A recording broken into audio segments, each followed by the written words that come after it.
bahwa mereka itu udah pernah berhubungan badan. Lihat bagaimana cara syaitan tiada henti-hentinya melanjutkan hingga terjadi zina yang sesungguhnya. Assalamualaikum kamu Zen yang beriman dan budiman. Sebelum menonton video ini, gunakan akal sehat Anda, dan kencangkan sabuk keimanan Anda. Terima kasih. Selamat menonton. Kayak nanti ngelawan geh biar enak gitu, jangan diem aja. Ya udah, saya jelasin. Saya juga pas di situ nggak ada pengakuan, emang saya nggak ngelakuin gitu.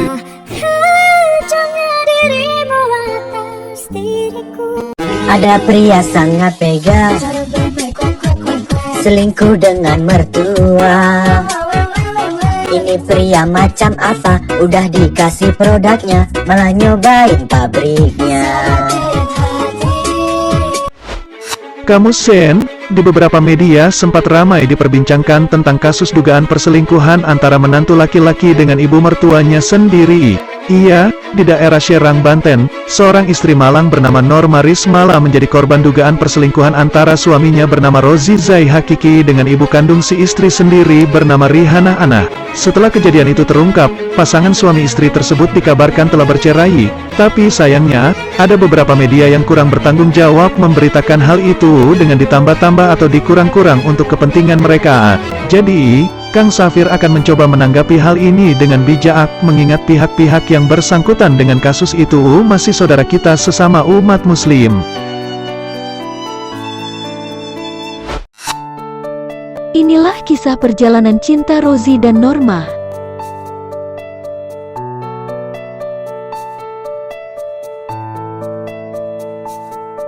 Aku kenal dia itu dari 2017 akhir Kak, waktu masih sekolah SMA.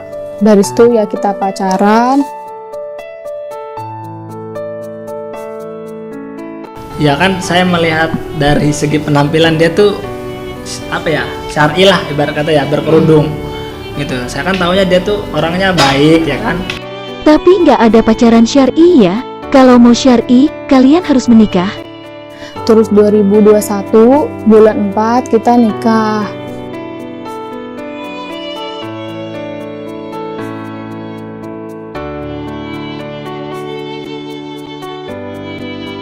Tiga, dua, satu, open the door. Assalamualaikum kamu Zen, saya Kang Safir, dan rekan saya yang cantik. Hai kamu Zen, saya Neng Vira. Kita berjumpa di Prokes Muzafir. 3, 2, 1, open the door. Kali ini kita ada tamu spesial dari daerah Serang, Banten yang lagi jadi sorotan media sekarang. Iya, siapa lagi kalau bukan Norma Rismala? Iya, Norma Risma, cewek cantik ini jadi korban perselingkuhan antara suaminya bernama Rozi Zai Hakiki dengan ibu mertuanya, yaitu ibu kandung Norma sendiri yang bernama Rihana. Mari kita dengarkan langsung dari saudari kita Norma. Oke, langsung saja kita mulai. Oke semuanya, selamat menonton. 3, 2, 1, open the door. Aku pernah mergokin chat ya, bukan ngeliat secara langsung, bahwa mereka itu udah pernah berhubungan badan. Aku suka cek handphonenya, WhatsApp-nya aku buka, terus ada WhatsApp dari ibuku. Aku buka kan, mereka suka ngomongin apa sih gitu. Akhirnya di situ ada chat yang menurut aku lumayan mengarah ke kayak berhubungan seks gitu loh Kak. Kayak nanti ngelawan geh biar enak gitu, jangan diem aja. Walaupun aku belum pernah berhubungan kayak gitu, aku langsung marah kan ke dia. Aku gak nyangka, deg-degan itu, aku tremor banget Kak, deg-degan. Aku bilang, ini kamu maksudnya apa? Kamu berhubungan sama emak? Aku bilang gitu. Enggak, dia enggak, katanya itu salah paham. Direbut handphonenya, terus dihapus chatnya sama dia Kak. Nah jadi kan aku kayak nggak punya bukti kan gitu. Aduh, sedih banget deh. Kamu yang sabar ya sayang. Iya Norma, Kak Safir yakin kamu kuat, kamu anak baik kok. Ini tuh nggak beres loh gitu, ya Allah aku bilang. tunjukin kalau memang dia itu berbuat kayak gitu lewat jalur apapun, tolong ditunjukin ya Allah. Dan kalaupun memang aku yang salah sangka, tolong kasih tahu aku juga. Itu setiap sholat aku minta kayak gitu. Akhirnya aku screenshot kan, itu aku kirim ke WhatsApp aku lewat WhatsApp dia, tapi langsung aku hapus gitu kan dari galeri, dari WhatsApp. Dia nggak tahu. Aku ke kamar mandi, langsung ke kamarnya lagi. Aku bilang aku pulang ya, aku bilang gitu, udah malam gak enak. Udah tuh dari situ. Nah aku bilang ke bapak, Pak ini gimana, maksudnya kayak gini. Terus kata bapak, ya udah coba nanti dikumpulin. Tapi keluarga bapak tuh nggak ada yang tahu Kak. Jadi kita kumpul berempat, aku, bapak, ibu, sama si mantan suamiku itu. Waktu itu orang-orang terawih kita. Astagfirullahalazim, itu kejadiannya bulan puasa ya. Duh, itu Rozi mikir gak sih pakai otak? Dasar gak ada akhlak itu Rozi, gila. Ngumpul gitu, maksudnya biar jangan ada yang tahu gitu loh Kak, kan malu ya Kak, aib gitu. Kumpul di rumah aku berempat itu. Terus bapak nanya, ini ada chat ini maksudnya gimana gitu kan. Enggak, kata ibuku, itu mah salah ketik doang. Kata, salah ketik gimana? Kata bapak, ini tuh jelas loh kamu ngomongnya, katanya gitu kan. Pokoknya mereka nggak ngaku segala macem. Tapi bapak bilang, ya udah katanya kalau memang kalian nggak ngaku, katanya nanti suatu saat katanya barang kalian busuk, kata bapak gitu kan. Terus si cowok ketakutan, nangis bersimpuh di kaki bapak. Pak, katanya maaf Pak, ampun Pak, saya hilaf, katanya gitu. Pak, maafin saya Pak, katanya saya hilaf Pak, katanya cuma sekali doang, katanya gitu. Oke, baik, dari prokes ini kita ambil dua kata kunci. Pertama, pacaran. Kedua, zina. Sekarang mari kita simak penjelasan dari Ustadzah Aoki Setiana Dewi. Kang Safir tinggal dulu ya guys, silahkan Ustadzah. Silakan Ustadzah. Assalamualaikum warahmatullahi wabarakatuh. Waalaikumsalam warahmatullahi wabarakatuh. Apakah salah ketika seseorang memutuskan untuk memiliki seorang kekasih yang tentu saja bukan dalam ikatan pernikahan, bukan dalam ikatan suci yang halal? Mari kita lihat dan mari kita jujur pada diri kita sendiri. Ketika teman-teman memilih untuk berpacaran, apa aktivitas yang dilakukan di dalamnya? Apakah hanya sekedar saling bertukar kabar, saling bertanya keadaan, saling curhat-curhatan? Mengenai pacaran-pacaran ini, tentu kalau kita jujur dalam diri kita sendiri, kita paham apa aktivitas-aktivitas yang dilakukan di dalamnya. Mungkin awalnya hanya lihat-lihatan, mungkin awalnya hanya curhat-curhatan, tapi setelah itu lihat bagaimana cara syaitan tiada henti-hentinya untuk membuat kita melanjutkan hingga terjadi zina yang sesungguhnya. A'udzubillahi minasyaitonir rajim. Wala taqrabuz zina innahu kana fahisha wa sa'a sabila. Jangan dekati zina, karena mendekati zina adalah sebuah perbuatan yang keji dan sebuah jalan yang buruk. Allah Subhanahu wa taala ingatkan jangan mendekati zina. Apa makna mendekati zina? Memandang kepada yang bukan mahramnya secara berlebih-lebihan. Wah, tampannya dia, wah gantengnya dia, adalah langkah untuk mendekati zina. Kalau dilakukan secara berlebih-lebihan, tangan yang kemudian menyentuh kepada yang bukan mahramnya atau bahkan melakukan yang lebih jauh daripada itu juga langkah mendekati zina. Termasuk kaki, melangkahkan ke tempat seseorang yang Allah katakan itu bukan mahram bagimu juga langkah mendekati zina, dan ujung dari seluruh perbuatan itu adalah zina pada kemaluan, dan itu zina yang sesungguhnya. Tapi sebelum menuju kepada zina itu tentu ada step by step yang teman-teman lakukan. Itulah yang kemudian Allah Subhanahu wa taala ingatkan untuk jangan dekati zina.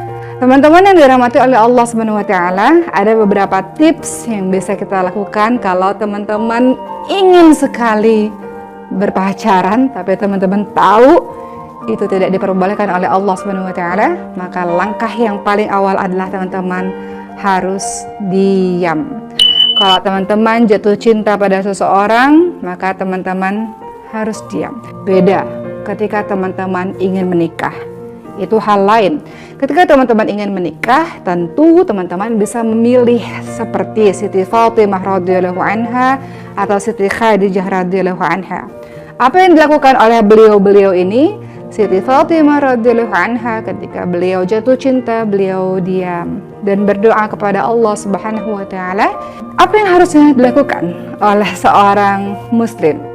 Kita sama-sama belajar, kita pernah berbuat salah mungkin di hari-hari yang lalu, tapi kita minta pertolongan dari Allah Subhanahu wa taala agar kita bisa berbuat lebih baik ke depannya insyaallah. Allah yang memberikan rasa cinta itu dan minta pertolongan kepada Allah, ya Allah, lindungi saya yang sedang jatuh cinta ini ya Allah, agar saya tidak melakukan perbuatan-perbuatan yang dibenci oleh-Mu ya Allah. Atau kalau teman-teman sayang pada orang tersebut, lindungi dia ya Allah, agar dia pun senantiasa dijaga oleh-Mu ya Allah. Teman-teman perbanyak saumnya, perbanyak puasanya, supaya teman-teman senantiasa bersemangat untuk selalu lurus dalam melakukan berbagai macam hal dan tidak melulu berpikir mengenai dirinya. Teman-teman bisa qiyamul lail, bangun tahajud, salat malam. Kemudian yang ketiga yang harus teman-teman lakukan adalah sabar. Kesabaran itu apa? Kesabaran ada 3, kesabaran dalam menghadapi ujian-ujian dari Allah Subhanahu wa taala, kesabaran dalam melakukan ibadah atau amal baik, dan kesabaran dalam meninggalkan kemaksiatan. Minta pertolongan kepada Allah agar Allah anugerahi kita kesabaran, sabar dalam meninggalkan hal-hal yang dibenci oleh Allah Subhanahu wa taala. Teman-teman ingat kenapa ada surah Maryam, surah ke-19 di dalam Al-Qur'an. Beliau orang yang tidak pernah berdekatan dan bersentuhan dengan laki-laki manapun. Begitulah Islam menyuruh diri kita untuk menjaga kesucian diri, seperti Siti Maryam atau bahkan seperti Siti Khadijah. Jadi jaga kehormatan diri, sahabat-sahabat sekalian. Engkau sangat berharga, engkau sangat luar biasa, maka jaga dirimu baik-baik dan engkau akan memberikannya kepada orang yang terbaik. Jadi jaga betul-betul. Teringat kisahnya Nabi Yusuf alaihissalam. Pada saat itu ada seorang wanita yang juga teman-teman tahu namanya adalah Zulaikha. Tapi bagaimana cara Allah untuk melindungi Nabi Yusuf alaihissalam? Nabi Yusuf alaihissalam menjaga kehormatan dirinya, menjaga dirinya dengan takut kepada Allah Subhanahu wa taala, meninggalkan orang yang kita cintai untuk tidak melakukan perbuatan yang dibenci oleh Allah karena Allah nilai sebagai sebuah amal saleh. Kemudian yang kelima, kalau ternyata teman-teman betul-betul sangat jatuh cinta sekali dan ingin mendapatkan sang orang ini sebagai kekasih hati kita, insya Allah kalau teman-teman yakin dengan istikharah, kemudian teman-teman yakin bahwa dia adalah orang yang terbaik, maka pantaskan diri. Insya Allah yang baik akan mendapatkan yang baik pula insya Allah. Menyibukkan diri dengan kegiatan-kegiatan yang baik sehingga teman-teman tidak punya waktu untuk melakukan kegiatan-kegiatan yang buruk. Berikutnya, apalagi yang harus teman-teman lakukan? Teman-teman berpikir bahwa ada yang lebih pantas dicintai dibanding dengan orang tersebut. Bayangkan ketika kita jatuh cinta, setiap detik, setiap waktu kita terus ingat dirinya sehingga lupa zikrullah, lupa zikir kepada Allah Subhanahu wa taala. Lagi sholat pun teringat akan dirinya. Itu namanya penyakit orang yang sedang jatuh cinta. Dan kita tahu yang paling berhak untuk mendapatkan cinta kita adalah Allah Subhanahu wa taala. Ketika teman-teman mencintai seseorang kemudian melakukan aktivitas pacaran, dan teman-teman harus tahu apa dampak-dampak yang akan teman-teman dapatkan ketika teman-teman melakukan hal-hal seperti itu. Apa dampak untuk kehidupan saya, apa dampak untuk dia, apa dampak untuk sekitar. Jadi harus ingat dampak-dampaknya. Dan kemudian yang juga harus dilakukan ketika teman-teman ingin melupakan seseorang adalah teman-teman senantiasa boleh kok, kalau memang susah sekali untuk mengingat keburukannya. Semua orang ada kebaikan, ada keburukan. Kita boleh ingat keburukannya agar kita tidak terjebak kepada jatuh cinta yang membuat kita melakukan perbuatan-perbuatan yang salah. Ingat keburukannya sehingga Allah selamatkan kita dari keinginan untuk berpacaran. Semoga teman-teman semua atas pertolongan dari Allah Subhanahu wa taala ini bisa selamat dalam menjalankan masa muda. Masa muda adalah masa yang penuh dengan kesempatan teman-teman belajar banyak, teman-teman belajar kepada orang-orang pandai. Jadi sekarang untuk anak-anak muda, yuk kita isi masa muda dengan positif. Yuk kita isi masa muda dengan berkarya, berprestasi. Dan mudah-mudahan teman-teman menjadi orang-orang yang berguna untuk bangsa ini, membangun bangsa ini, membangun negara ini. Dan satu hari nanti datang pangeran berkuda putih itu untuk meminang teman-teman semua. Di waktu yang tepat Allah berikan sayap berikutnya, yaitu datanglah pendamping kita, meminang kita, melamar kita orang yang baik itu, dan kita bisa terbang lebih tinggi dengan teman-teman melakukan hal-hal yang baik. Insya Allah masa mudanya semuanya menjadi indah, dan persiapkan diri untuk menjadi istri yang salihah. Masya Allah, tabarakallah, syukron, terima kasih Ustazah. Kamu Zen yang beriman dan budiman. Demikianlah nasihat dari Ustazah Oki Setiana Dewi, insya Allah bermanfaat bagi kita semua. Semoga kita dan para generasi muda semuanya senantiasa berhati-hati dalam pergaulan, agar tidak terjerumus ke dalam dosa zina. Amin amin ya robbal alamin. Untuk saudari kita Norma Rismala, tetap kuat, tabah, dekatkanlah diri kepada Allah, lakukan hal positif dan senantiasa memperbaiki diri dari waktu ke waktu. Kami semua akan support dan mendoakan yang terbaik untuk Norma. Terima kasih untuk Norma Rismala dan Ustazah Oki Setiana Dewi. Insya Allah kita akan jumpa lagi di Prokes Muzafir. 3, 2, 1 open the door. Wassalamualaikum warahmatullahi wabarakatuh.